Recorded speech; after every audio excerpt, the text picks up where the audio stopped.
Sa magandang gabi po sa inyong lahat, mga minamahal ko mga kapatid ko sa pananampalataya sa Panginoong Kristo, sa mga kapatid natin sa Luzon, Visayas, Mindanao at sa ibang bansa. A blessed evening to all of you at sa aking mga kabalian, sa aking mga kababayan sa Pangasinan. Masanto siya, labid si kayon. Amin. Tayo po ay pinagpala ng Diyos upang tayo ay magsama-sama sa isang oras ng programa ng Diyos na ito na maririnig po natin ang kanyang tinig mula sa paghahayag ng kanyang mabuting balita.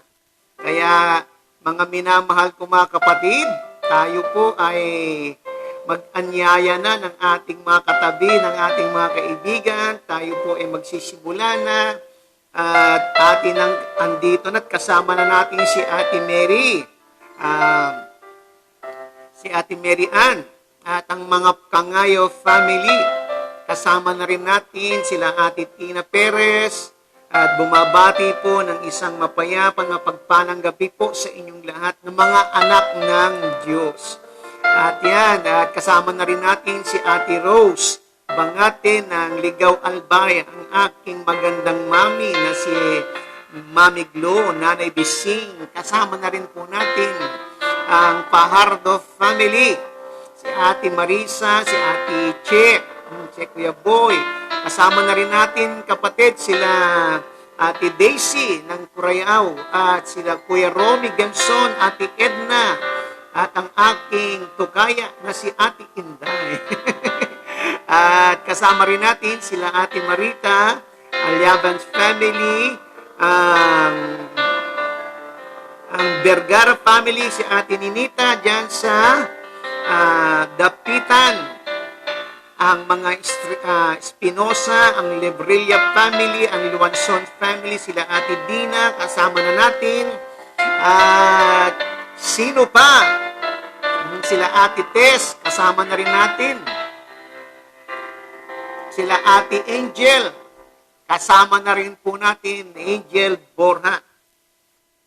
At habang naghihintay pa tayo ng konti, ihanda na natin ang ating Bible, Ate Det, sila Ate Cynthia, ay kasama na rin po natin. At si Brother Raul, si Jose Raul Sanchez, kasama natin direct from Davao.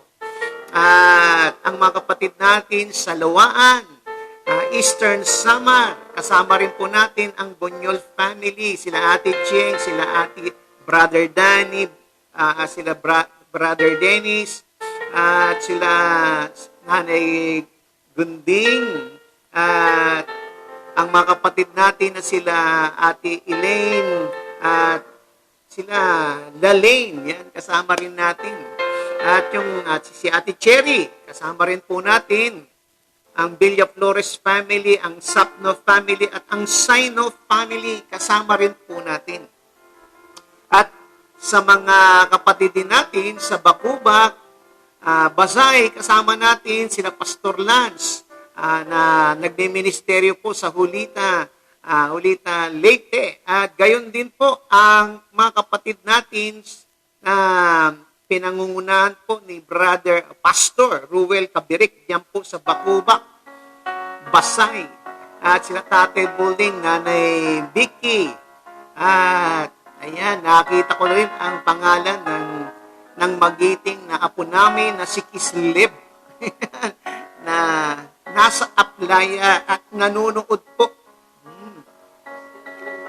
At ang kanyang lola na si Ate Ailey. At yung aking manugang na nasa abroad na si Angel Pini, kasama rin po natin. Ang inyong laging pinapanalangin, mga kapatid. At ang aking apo na si Janel po ito, si Janel. Kasama si Caleb. Si Ate Reby, susunod na yan. Kasama si Ejoy, Emery Joy, at si Sek. Ang Guillermo family, sabi ni Kuya Romy, good evening sa inyong lahat. Pati andito na raw si Ate Edna, kasama niya na raw. Ang Syra, ang BP, at si Nikki, ayan. Kasama raw natin ngayon na makikinig ng salita ng Diyos. Kaya mga minamahal ko mga kapatid, ihanda na natin ang ating mga sarili. Tayo po ay lalapit sa Panginoon at hihingi tayo ng patnubay sa Kanya. Tayo po ay manalangin sa sandaling ito. Ama naming dakila, kami po ay iyong pinagpala upang kami ay makalapit po sa iyong harapan muli, sa iyong kabanalan, sa iyong trono na puno ng kabutihan at pagpapala at grasya. Kami po ay nagpupuri at nagpapasalamat po sa lahat ng iyong biyaya, sa lahat ng iyong pagpapala. Nagpapasalamat po kami sa ibinigay mong pag-asa po sa amin sa gitna ng mga kahirapan. Papasalamat po kami sa kapayapaan na ibinuhos mo po sa aming isipan, sa aming mga puso, sa gitna po ng kaguluhan. Papasalamat po kami, Ama, sa kalakasan na ipinagkaloob mo po sa amin, na amin nagagamit sa pagharap namin sa aming mga pagsubok sa buhay. Ipaalala mo sa amin ang lahat ng ito ay mula sa iyo at lahat ng aming tinatanggap at tinataglay sa buhay na ito ay mula sa tulungan mo po kami na lagi naming ituon ang aming mga isip at ang aming mga puso tanging sa iyo lamang, Ama. At sa pagkakataong ito, sa oras na ito, kami po ay umuupo sa iyong presensya, makikinig po sa iyong tinig na mula sa iyong salita. Baguhin mo po ang aming mga isip mula sa iyong salita ng katotohanan. Ito ay aming dalangin sa matamis na pangalan ni Jesus. Amen and amen. Praise the Lord. At once again, brothers and sisters in Christ, a blessed evening po sa ating lahat at ating buksan na yung ating banal na kasulatan at itong ating pagsasalusaluhan mga minamahal kong mga kapatid ay bibigyan po natin ng pamagat na the ways God guides, ang mga paraan na ibinigay ng Diyos para tayo ay kanyang patnubayan. Chapter 15 verse 22 to the following. Buksan po natin ang ating mga Biblia at ating babasahin yan. At simula po dyan sa verse 22 ng chapter 15, ay matatagpuan natin ang mga tulong sa karaniwang problema na kinakaharap po ng mga batang Kristiyano na tumutukoy sa tanong na paano ko malalaman ang kalooban ng Diyos sa akin? Paano ako gagabayan ng Diyos upang malaman ko at gawin ang kalooban niya? Halos lahat ng mga bago-bago o batang Kristiyano ay nag-iisip na mahalagang bagay na malaman ang kalooban ng Diyos para sa kanila. Kung ano ang nais ng Diyos na gawin nila o saan nila ito gagawin. At yung mga tanong na yan ay umiikot, kapatid, sa tanong na ano at saan. Sa ating Kristiyanong buhay, kapatid, sa ating mga Kristiyanong buhay, yung ating puso ay nasakop ng grasya at pag-ibig ng Panginoong Kristo. Yung ating kalooban ay napailalim po sa Kanya.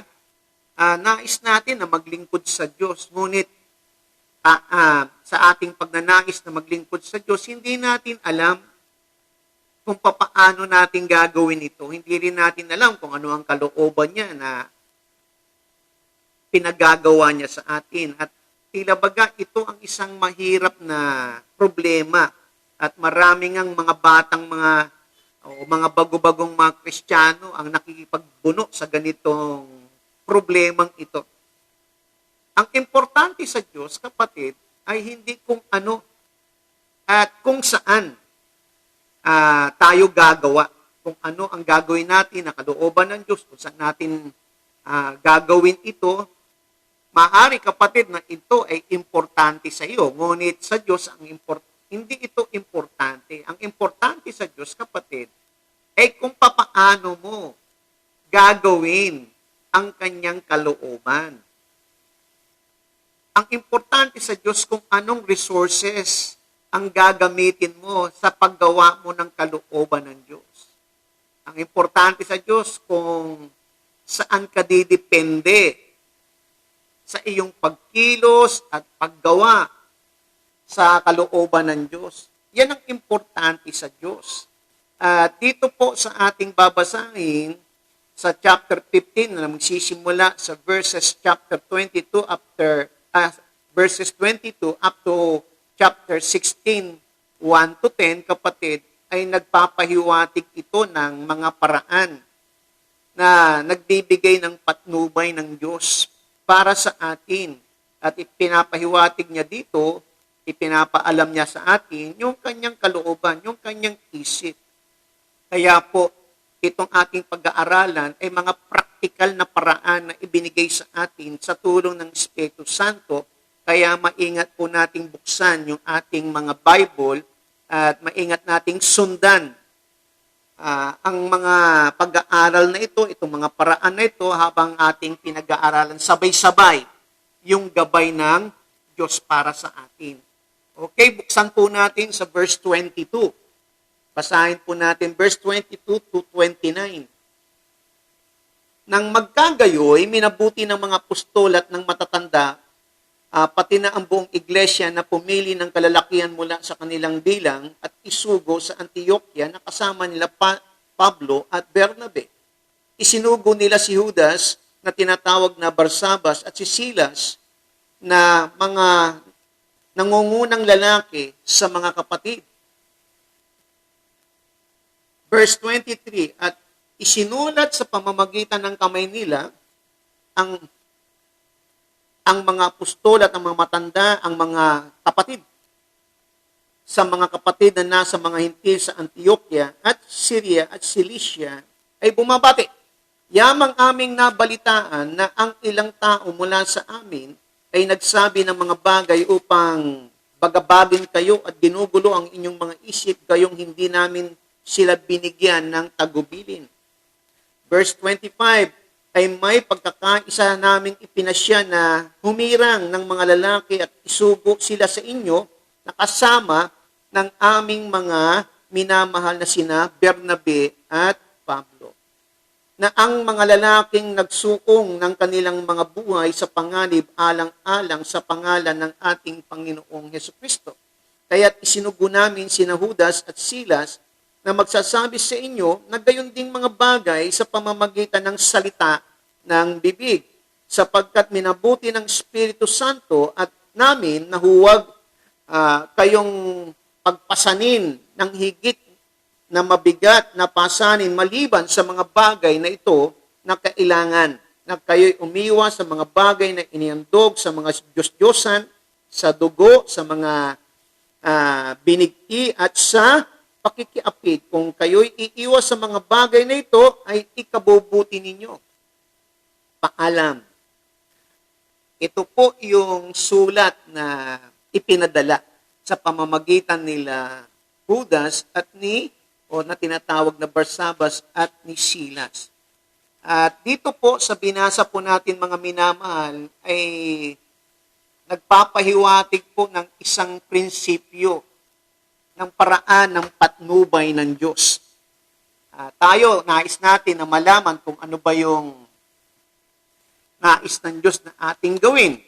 At gusto natin lagi na tayo ay i-lead ng Holy Spirit. At ito nga dito sa ating binasa, isang praktikal para malaman ang kalooban ng Diyos, kung ano ang isip ng Espiritu Santo, kung ano ba yung patnubay na ibinibigay sa atin ng Espiritu Santo. Ang napakalagang bahagi po dito, kapatid, sa prinsipyo ng patnubay ng Diyos, na napaloob dito, yung sinasabing unang prinsipyo na tinuturo po sa atin para malaman natin ang kalooban ng Diyos. Para malaman natin na ito ay isip ng Diyos. Na ang mga nangyayari sa paligid natin, kapatid, ito ay isip ng Diyos. Ito ay leading ng Holy Spirit. The first principle is unanimous agreement marks the mind of the Spirit. Ang pagkakaisang ang isang pagkakasunduan. Nagkakaisang kasunduan. Mahalaga na makita natin, mga minamahal kong mga kapatid, na ang unang iglesia, ang unang simbahan na inayos nila ang problema, ang issue tungkol sa doktrina. Dahil merong dumating na problema, issue, mula sa mga self-appointed teachers na they're demanding that the Gentiles be circumcised before they are to be considered saved. At yun ang kanilang pinag-usapan sa Jerusalem, sa Council of Jerusalem. Pinagmeetingan ito, pinagpulungan nila ito, at sila ay come up with one decision, nagkaisa sila. At ito nga po, na inayos nila, kapatid, yung tanong ng katuruan na sa pamamagitan ng pag-aayos ng isyong ito, una sa lahat, pinakinggan muna nila ang bawat isa, ang mga punto de vista ng bawat isa. Sabi ni Lucas dito po, sa ating binasa, chapter 15, maraming debate ang nangyari, nagkabigayan ang kanilang mga kaisipan na alam nila na tinuturo ng Bible, at sila ay naglalahad ng kanilang alam na tungkol din sa itinuturo ng Bible. At bawat isa ay binigyan ng tsansa, bawat isa ay nagsalita. At lahat ng mga sinabi dito sa gitna ng pulong na ito ay pinagsama-sama lahat ni Santiago. At he comes up with 2 points, kapatid, na ang nangyari po sa mga hintil, ito ay aktibidad, ito ay itinalaga na gawain ng Diyos. Sinasabi ni Santiago na maliwanag na yung tanong tungkol sa issue ng kaligtasan para sa mga hintil na kailangan sila ay matuli muna bago maligtas, ay sinagot na ng Diyos mismo nung iniligtas ang mga hintil. Nang iniligtas ng Diyos ang mga hintil, hindi na humingi ito ng ano pang requirements. Hindi man lang ito humingi ng anumang pahintulot sa iba. Ang ginawa ng Diyos, kapatid, iniligtas nga itong mga hintil ng walang anumang mga ritual o anumang mga batas na hinihingi. At tulad nga na sinabi ni Pedro, kapatid, na ibinuhos nga ang Espiritu Santo sa mga hintil na ito, tulad din ng pagbuhos ng Diyos ng kanyang Espiritu sa mga Hudyo. At pangalawang punto na ibinigay ni Santiago, kapatid, itong unanimous, pinagkaisaan po nila ito. At lahat sila ay nagkasundo na ito yung binigay na punto ni Santiago, na hindi lamang na sinabi ni Santiago na yung nangyari sa mga hintil na hindi na hininga ng requirements para maligtas, ito ay gawain ng Diyos. Diyos ang gumawa dito. At sabi niya, kapatid, dinagdag pa ni Apostol Santiago o ni Propeta Santiago na ito ay sumang-ayon sa salita ng Diyos. James is saying that na he could accept this as an activity of God. Yung pangyayari, kapatid, na naligtas yung mga hintil at ipinagkaloob sa kanilang Espiritu Santo at sila'y tinatakan ng Diyos, inari na ganap ng Diyos, nang hindi man lang sila ni-require na magpatulit. Na sinasabi niya na itong pagliligtas sa mga hintil ay gawain ng Diyos, at ito rin, kapatid, ay sumang-ayon sa salita ng Panginoon. Na ito ay aktibidades ng Diyos, hindi ito aktibidades ng demonyo o ng anumang kapangyarihang ng masasamang spirito. Sapagkat ito, yung nangyaring ito ay umaagri po sa salita ng Diyos. Kaya accepted niya that this is activity of God and this agrees with the Word of God. Yamang meron silang pinagkunan na salita mula sa lumang tipan na propeta na si Amos. At sinabi nga ni Amos na isang propeta na ito yung mangyayari. At nangyari nga sa kanilang kalagitnaan. Yung tinukay ni Amos na mangyayari sa hinaharap na ang Diyos ay pipili ng mga nalabi mula sa mga bansa, na kanyang tatawagin kanyang bayan, ito ay magmumula sa hintil. At nangyari nga sa kalagitnaan ng Israel sa mga harap ng Hudyo, itong inihula ni Propeta Amos. At nasinulat po sa lumang tipan. Kaya itong 2 puntong ito na itinaas ni Santiago na ang nangyari sa mga hintil, na pagliligtas sa mga hintil na walang requirements kundi pananampalataya, biyaya ito ng Diyos, ay gawain ito ng Diyos. Hindi gawain ng tao ito, sino man. At pangalawa, ito ay umaayon sa salita ng Diyos. Kaya, yung pinagsama ni Santiago, kapatid na activity ng Diyos at nang umaagri ito sa salita ng Diyos, ay pinagkaisaan ng lahat na ito ay isip ng Espiritu Santo o isip ng Diyos.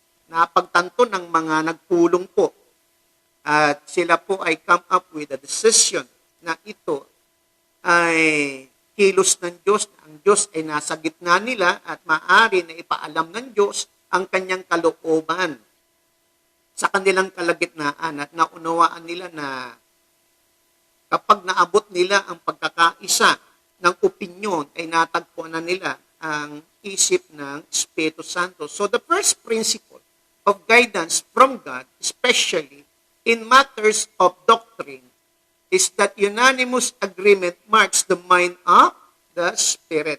At pansinin din po natin, dito sa binasa po natin, mga minamahal, itong desisyon na kanilang napagpasyahan ay pinadala ito sa pamamagitan ng sulat. At hindi lamang sa pamamagitan ng sulat, kundi sila rin ay nagtalaga ng mga tao na magdadala ng sulat na ito at magpapaliwanag ng sulat na ito.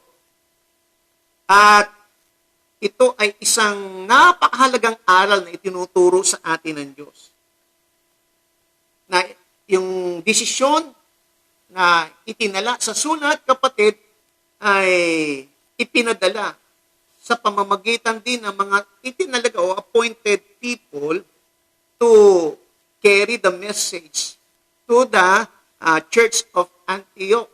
At ngayon nga, ito yung malagang aral. Mas natututo ang mga tao sa pamamagitan, kapatid, ng paglalahad ng katotohanan sa 2 paraan. Yung tinatawag nating eye gate and ear gate, sa pamamagitan ng mata at sa pintuan ng mata at sa pamamagitan ng pintuan ng pandinig. Ang ilang mga tao, kapatid, ay mas natututo sa pamamagitan ng pagbabasa. Ang ilan naman ay natututo sa pamamagitan ng pakikinig. Dito nabasa natin, kapatid, natin na ang simula ng proseso ng pagtuturo sa simbahan na pamamaraan ng Diyos, na ipinakita nga po dito sa mga sinulat natin, na binasa natin, na sinulat po ni Lucas. Ito po ay makikita natin na pamamaraan na nangyayari hanggang ngayon. Itong pamamaraan sa simula ng simbahan na binabasa natin, ito rin yung pamamaraan na ginagawa ng Diyos sa ating panahon. Ito mismo ang ginawa ng Diyos sa atin. Sumulat siya sa atin ng isang liham sa pamamagitan ng isang Bible. Isinulat sa Bible ang kanyang katotohanan at nagtalaga siya ng mga tao na pumunta at magpaliwanag ng mga itong mga guro na merong kaloob na magturo, magpalawak ng sinasabi ng kasulatan ng Bible. Kung noon nangyari, kapatid, kung paano maturuan ang unang simbahan na sila ay nagpadala ng sulat at hindi lamang sulat yung pinadala na kasama ng sulat nito ay mga taong magpapaliwanag ng sulat na ito.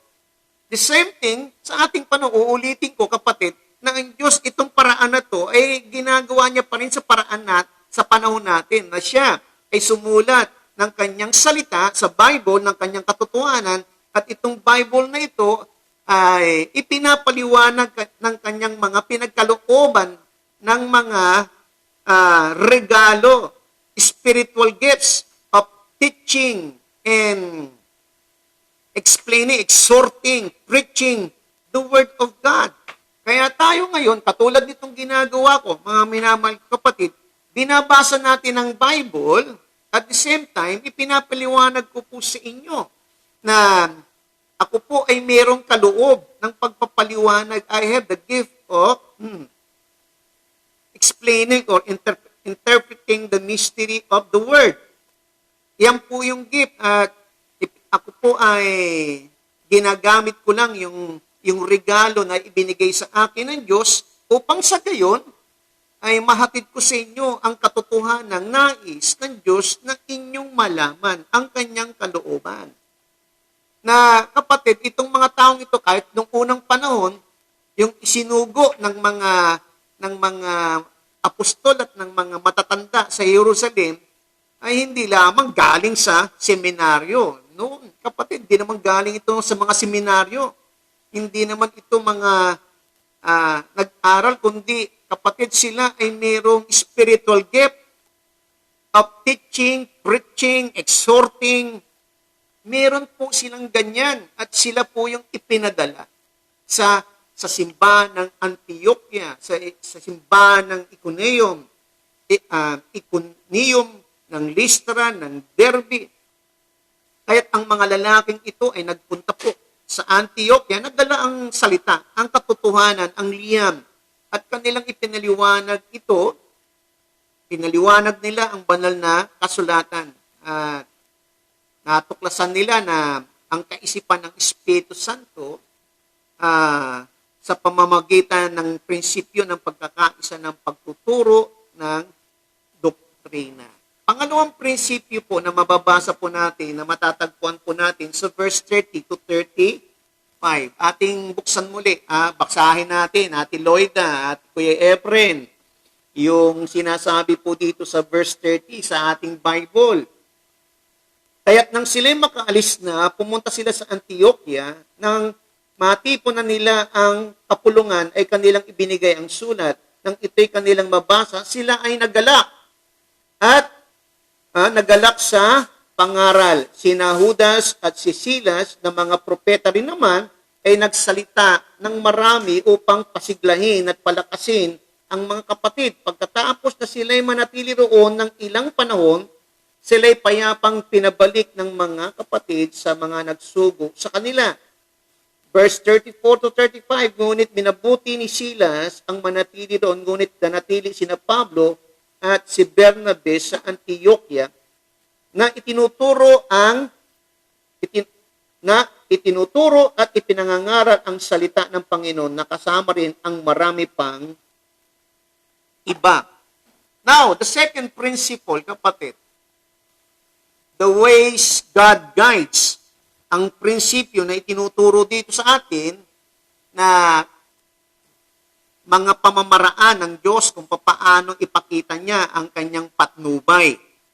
When there is no guidance of the Spirit, persist in learning and teaching the Word of God. Kung walang leading o walang pahiwatig, ang banal na Espiritu Santo, ang banal na Espiritu, ay magpatuloy sa pagtuturo at magpatuloy sa pag-aaral ng salita ng Diyos. Ating bigyan, kapatid, ng background, itong mga Gentile Christian ay nakahinga ng maluwag, nang malaman nila, dumating sa kanila, yung napagpasyang liham na ito na hindi na kailangan na sila ay gumawa pa ng mga ritual na hinihingi ng mga Hudyo. Kundi, kapatid, hindi na kailangan din sila ng pailalim sa mga sinasabi ng self-appointed teachers ng mga Pariseo na nanggugulo sa kanila. na kailangan na sila ay patuloy muna bago silang maligtas. O kaya sila ay kailangan sumunod sa kautusan bago sila maligtas katulad ng mga Hudyo. Ngayon, naintindihan nila kapatid na itong liham na ito na ay mula sa turo rin ni Pablo. Ngunit ngayon ay napakalinaw na ang buong simbahan ay nagkasundo sa pasyang ito na dala na nila Judas at nila Silas. Pansinin po natin sa ating binasa, nakatuon ang mga talatang ito sa mga aktibidades ng mga mananampalataya.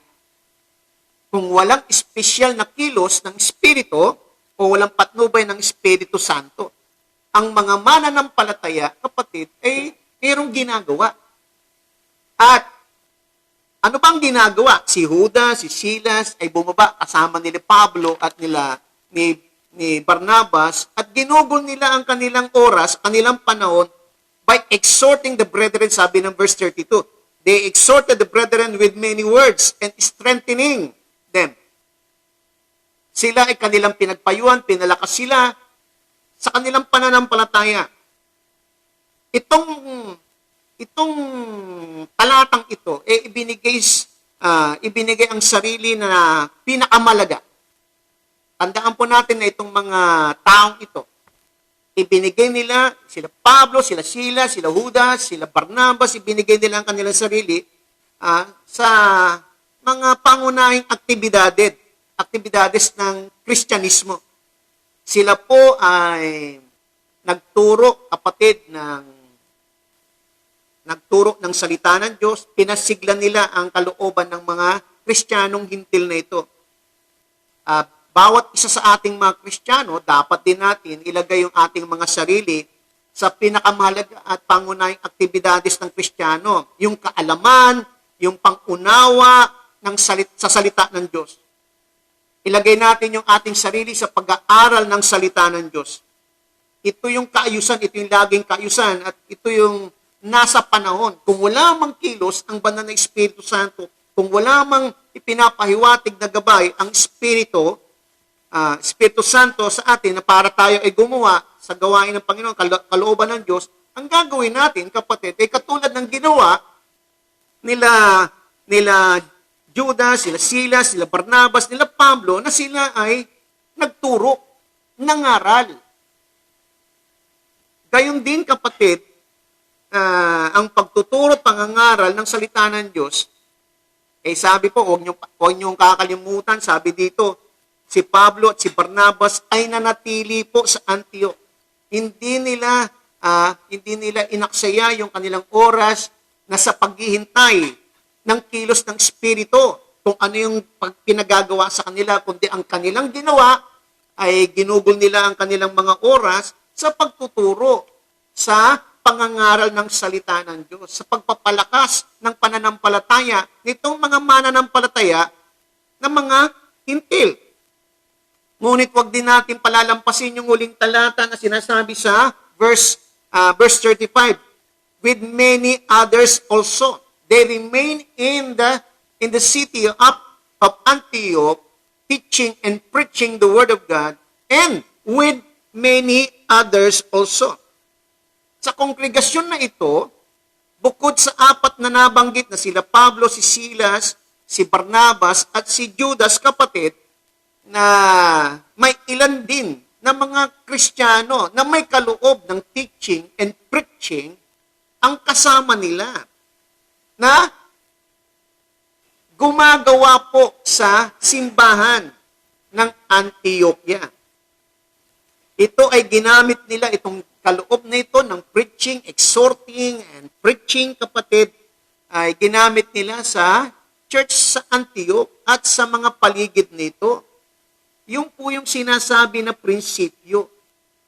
Ang unang prinsipyo na pinag-aralan natin, kapatid, na tinuturo na gabay ng Diyos, na maliwanag na gabay ng Diyos, kung merong isang pagkakaisa o isang pagkakasunduan, isang agreement, unanimous agreement mula sa mga mga leaders ng church. At ito rin ay ayon din tong pinagkaisa na ito ay aktibidades ng Diyos at ito ay sumasang-ayon sa salita ng Panginoon. Pangalawa, kapatid, na prinsipyo, kung walang leading ng Holy Spirit, ay we continue as a Christian. Kung ikaw man ay bago-bagong Kristiyano, ay mag-aral, magbasa ng Bible para malaman mo ang kalooban ng Diyos. Makinig ka ng mga pangangaral. At itong mga prinsipyong ito na binanggit po dito, ito yung pinadaan sa akin ng Diyos. Karanasan ko po ito. Na nung ako ay nag-aaral, mayroong mga aral na naririnig, kahit sa pulpito, kapatid, naririnig ko, na may mga turo sa pulpito na pag ang isang tao hindi gumaling, kulang sa pananampalataya. Na ang isang tao, pag hindi gumaling, hindi pa nakaalis sa kasalanan. Narinig ko po yung turong yan. Pangangaral na yan sa pulpito, ako ay naguluhan. At ano ang ginawa sa akin ng Diyos? Ano ba tinuro sa akin? Sabi nga ni Father, pag may ganyang turo, back to basic, pag hindi mo maunawaan, back to basic, magbasa ka ng Bible. Basa ng Bible, kapatid. At nag-research ako, mga pangangaral. Mayroong mga pangangaral na hindi nagkakaisa, pero marami ang mga turo sa Bible at mga turo ng mga mangangaral na nagkakaisa na ayon sa Bible. At ito ngayon ang sinunod ko upang hindi ako magulo sa mga narinig kong mga aral na dinala rin sa pulpito. Bago-bago po akong Kristiyano, ito yung naging guide ko. At itong pangalawang prinsipyong ito, bagamat wala itong leading ng Holy Spirit, ng panahon na ako ay bago-bagong Kristiyano, kapatid, hindi ako makalakad, may sakit ako. Ang ginawa ko, buong maghapon, kapatid, ang tinuro sa akin, magbasa ako at mag-aral ako ng Bible. Mag-aral ako ng Bible. At nung mga panahon na bago-bago ko, meron nakakalakad sa pamamagitan ng saklay, biyaya talaga ng Diyos, kapatid, ay hindi ko alam kung ano yung pinagagawa sa akin ng Diyos, pero yung nagtuturo ako ng Bible sa mga kapitbahay ko, sa mga kapatiran, yung natutunan ko sa salita ng Diyos. Ito po yung sinasabing pamura na prinsipyo. If you want to know the will of God, and you want what God wants you to do, where God leads you to do what He wants you to do, kapatid, hindi yun importante, kapatid. Ang importante kung paano mo gagawin ito pero ito pa rin yung mga pamamaraan, kapatid, na itinuturo sa atin. Ang pangatlong prinsipyo sa verse 36, kapatid. Makaraan ng ilang araw, sinabi ni Pablo kay Bernabe, balikan natin at dalawin ang mga kapatid sa bawat bayang pinangaralan natin ng salita ng Panginoon at tingnan natin kung ano ang kalagayan nila. Ang pangatlong prinsipyo, kapatid, na tinuturo po dito sa verse 36, we work to help others grow in grace. Tayo po ay tumulong, responsable tayong tumulong sa mga tao para sila ay lumago sa biyaya ng Panginoon. Walang vision, walang tinig ng anghel, walang kidlat, walang lightning, walang special na salita mula sa Espiritu na nagmumula sa puso ng tao, ng Kristiyano. Ayan yung nangyari kay Pablo Ngayon, meron ditong itinuturo sa verse 36, mapapansin po natin, sabi ni Pablo, balikan natin yung mga tingnan natin ang kanilang kalagayan, yung ating mga kapatid na Kristiyano, at tingnan natin yung kanilang mga kalagayan. Itong principle na ito, itong responsible concern to help others grow in grace. Ito po yung isang prinsipyo na ito ay gabay ng Diyos. Bagamat walang pahiwatig ng Espiritu, pero meron kang pagmamalasakit sa iba. na sila ay palakasin sa biyaya ng Panginoon. Sila ay patibayin ang kanilang pananampalataya. Sila ay pupuntahan para sila ay turuan, patatagin sa kanilang pananampalataya. Ito yung ginawa nila Pablo at nila Barnabas. At ito malinaw, kapatid, ito ay kalooban ng Diyos, bagamat walang pahiwatig, walang leading, pero ito ay malinaw na paraan ng Diyos, na ito ay gabay ng Diyos. Na ang bawat Kristiyano, mayroong kabigatan, mayroong pagmamalasakit na ang kanyang kapatid ay turuan na lumago sa pagkakilala kay Kristo. Dito mababasa natin na alala nila Pablo at nila Bernabe. O sabi ni Pablo, balikan natin yung mga kapatid na sa bawat bayang pinangaralan natin at tingnan natin ang salita ng Panginoon. Kung ano ang naging paglago, ano ang bunga ng salita ng Diyos, ano kaya ang ibinunga sa kanilang kalagayan. Ito yung sinasabi, kapatid. They went to the cities where they have been before, in Iconium, in Antioch of Pisidia, in Lystra, and in Derbe.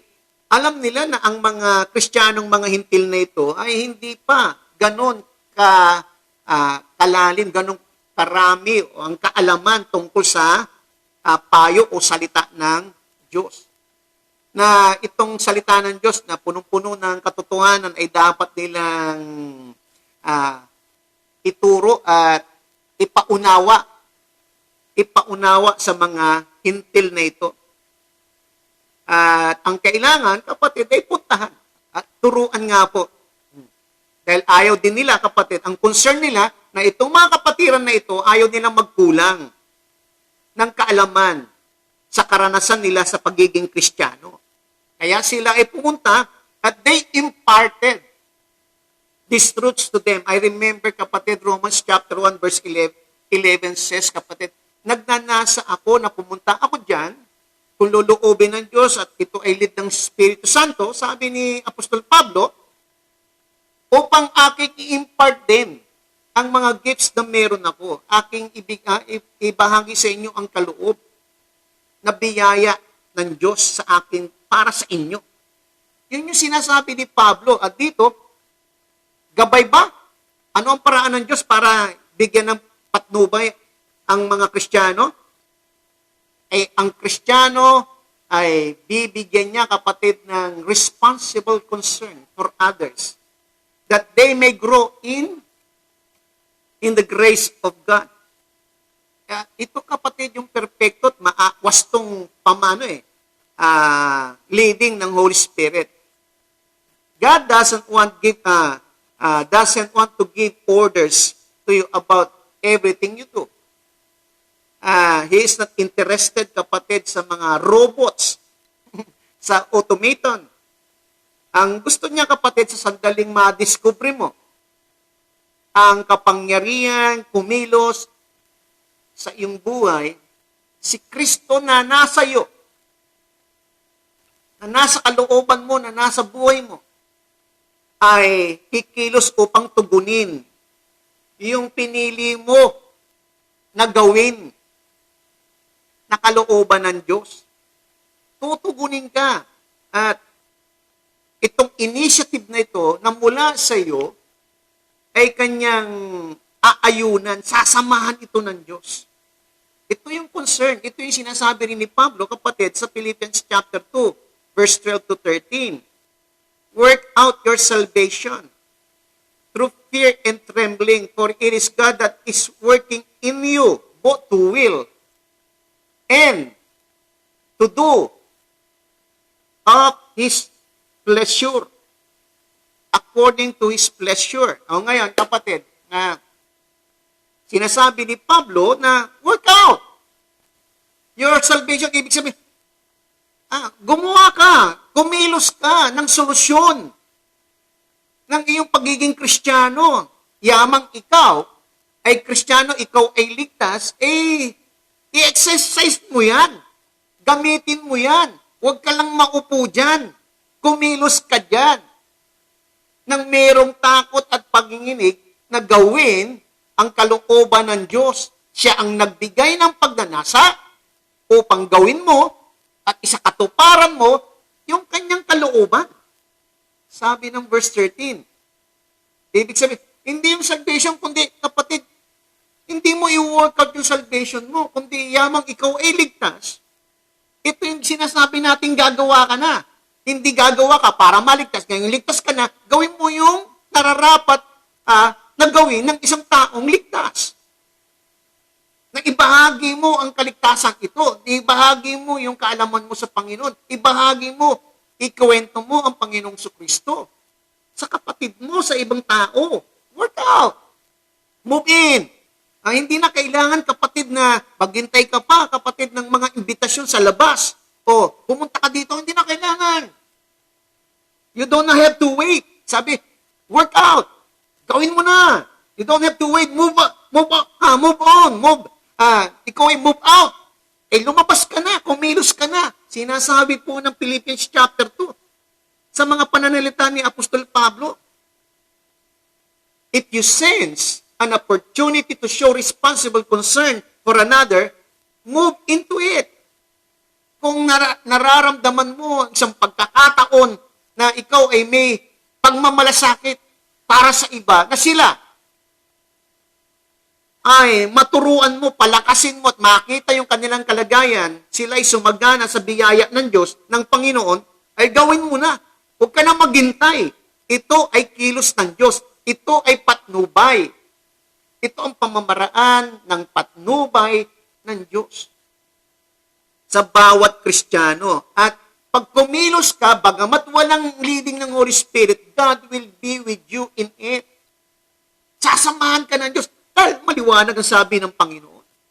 Kapatid, pagdala mo ang mabuting balita, pagdala mo ang kanyang salita, He will be with you to the ends of the earth.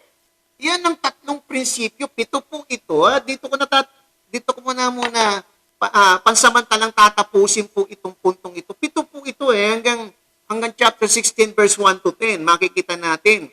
At susunod po na makikita natin dito ay mapapasinate tayo dito sa ika-4 na punto. Pero for now, kapatid, gusto kong maunawaan yung mabuti na ito yung pamamaraan na kung saan ang Diyos ay ibinibigay niya yung patnubay. Ano yung patnubay niya? Kapatid, na mayroong isang pagkakaisa, isang kasunduan, unanimous, lahat ay nagkakaisa. At ito ay palatandaan na pagkilos ng isip ng Espiritu. Pangalawa, kapatid, na bagamat walang leading ng Spirit, Holy Spirit, kapatid, ay patuloy ka lang mag-aral at magturo ng salita ng Diyos. Huwag kang uupo lang. Huwag kang maghintay na magsabi, mag-aral ka. Huwag kang maghintay na magsasabi, tumigil ka dyan sa Facebook mo, mag-aral ka muna. It calls for an initiative. Persist to learn and to teach the Word of God. Pangatlo, kapatid, we must work that responsible concern for others to help them grow in the grace of God. Yan, tatlong yan. Patnubay yan. Kung ikaw, bagong Kristiyano, hindi mo alam yung gusto mong maglingkod sa Panginoon, hindi mo alam ang kabuuan ng kalooban ng Diyos, ito yung mga practical At ito, mga kapatid, natutuwa ako sapagkat mga karanasan ko po ito sa Panginoon. Ito ang mga karanasan ko na itinuro sa akin ng Diyos nung ako ay bago-bago pa. At ngayon po, ay salamat sa pangunguna ng Espiritu Santo na tinuturo rin po sa inyo. Binigyan tayo ng pagkakataon na ito, pinagpala tayo ng oras na ito upang malaman natin kung paano kumilos ang Diyos sa ating kalagitnaan para tayo ay gabayan na gawin yung kanyang kalooban. Nagbibigay siya ng mga pamamaraan. Bagamat hindi mo ito alam, ipinapahiwatig ito sa banal na kasulatan. Amen. At ikaw ngayon, kapatid, Itong mga natutunan po natin ng mga palatandaan, ng mga paraan ng Diyos para gabayan tayo. Bilang isang Kristiyano, you want to serve God because your heart is filled with the love and the grace of Jesus. Na ang iyong kalooban ay pinasakop mo sa Kanya at nais mo talagang maglingkod sa Kanya at hindi mo alam. Ito ngayon, magsimula ka dito. And God will be with you. Amen. Sa mga kapatid natin na nag-share na, isinishare itong salitang ito sa kanilang mga kaibigan, sa kanilang mga mahal sa buhay.